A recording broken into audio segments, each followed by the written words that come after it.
আরে লামিয়া লামিয়া তো আছে, লামিয়াকেও মিস করি ভাই। এই যে বিয়ে করলে দেখবেন, বিয়ে করলে দেখে ফেলবেন। আর নিজের নাটকে নিজে একটু অ্যাক্টিং করলে কোনো ভয় লাগে না আর কি। বিয়ে তো ভাই এটা তো আসলে আমার হাতে কিছু নাই। যে আমাকে বিয়ে করবে তাকে জিজ্ঞাসা করতে হবে আমাকে কবে বিয়ে করবে। আমার কোনো ইচ্ছা নাই। না আপাতত ভাই আমার ফাঁসাইতেছে। বিয়ে করার ইচ্ছা নেই আমার, আসলে কিছু নাই আমার। স্বপ্নের কথা যদি বলে, ড্রিমের কথা যদি বলে, আমার শুরু থেকে আমি যখন কাজল আরিফিন অমি ভাইয়ের সাথে হচ্ছে যে আমি যখন সহকারী পরিচালক হিসাবে জয়েন করি, মানে আসলে শুরু থেকেই তো আমার পরিচালক হওয়ার স্বপ্ন ছিল। একটা কাজ বানানোর স্বপ্ন নিয়েই কাজ করছি। আর যে অভিনয়টা ছিল সম্পূর্ণই কাকতালীয়ভাবে।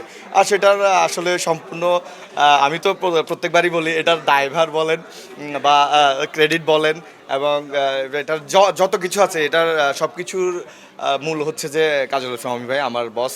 তো উনি না থাকলে আমাকে অন স্ক্রিন দেখতে পারতেন না। ওনার কারণে আমি আসছি আর কি। আর পরিচালনার ব্যাপারটাও সেম, ভাইয়ের কাছেই আমার সহকারী পরিচালক হিসাবে কাজ শুরু এবং সবসময়ই ওনার সাথেই কাজ করছি, বাইরে তো আর কোথাও কাজ করা হয় না। এবং উনি আমার পরিচালক হিসাবে আমার বস আর কি। ব্যাচেলর পয়েন্ট নিয়ে আসলে সত্যি কথা বলতে অনেকেই আমাকে চায় বা দর্শকরা যেভাবে কমেন্ট করে বা আমার যে আশেপাশে মানুষরা যেভাবে চিন্তা করতেছে, ভালোবাসতেছে, এটা একটা ভালো চিন্তা ভাবনা, আমার কাছে ভালো লাগে। অনেক সময় থাকে যে কি হয়, পরিবারের থেকে দূরে গেলে বোঝা যায় যে ভালোবাসাটা আসলে পরিবার কতটুকু দেয়। তো সেটা আমি আসলে বেশ ভালোভাবে বুঝতেছি যে পরিবার আমাকে বেশ ভালোভাবেই ভালোবাসে।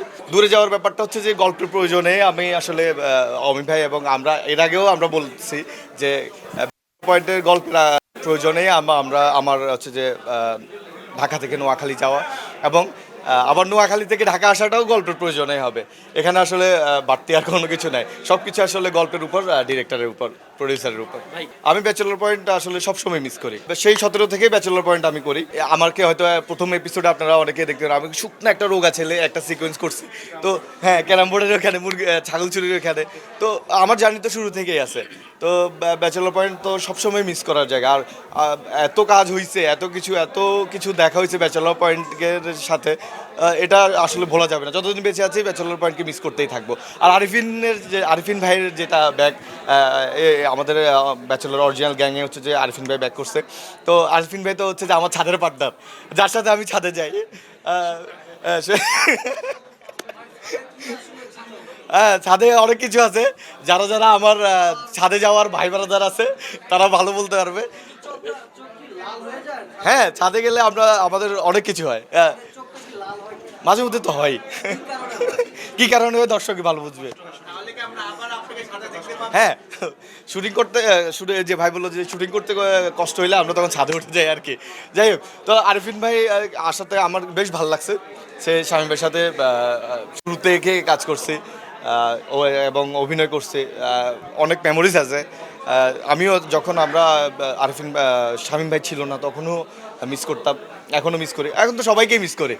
সবাইকে আসলে আর এমনিতে হয়তো স্ক্রিনে বা ব্যাচেলর পয়েন্টে আমাকে না দেখলো, সবার সাথে তো আমার দেখা হয়। তো সেদিক থেকে আসলে সব মানে ক্যারেক্টার এবং মানুষ হিসাবে সবার সাথে দেখা হয়। সো মিসের জায়গা থেকে দেখা হওয়ার কারণে সেই জায়গার দূরত্বটুকু কমে যায় আর কি। আরে লামিয়া লামিয়া তো আছে, লামিয়াকেও মিস করি। লামিয়াও মনে হয় আমাকে মিস করে না। জাকিরের সাথে যেহেতু আছে, যাই হোক, মিস করাটা একই সাথে আসলে ডিরেকশন এবং অভিনয় খুবই চ্যালেঞ্জিং আমার কাছে মনে হয়। আর এটা যেহেতু আমার প্রথম কাজ, দর্শকরা দেখলে বুঝতে পারবে। এটা কি বলবো, যে করছে সেই বলতে পারবে।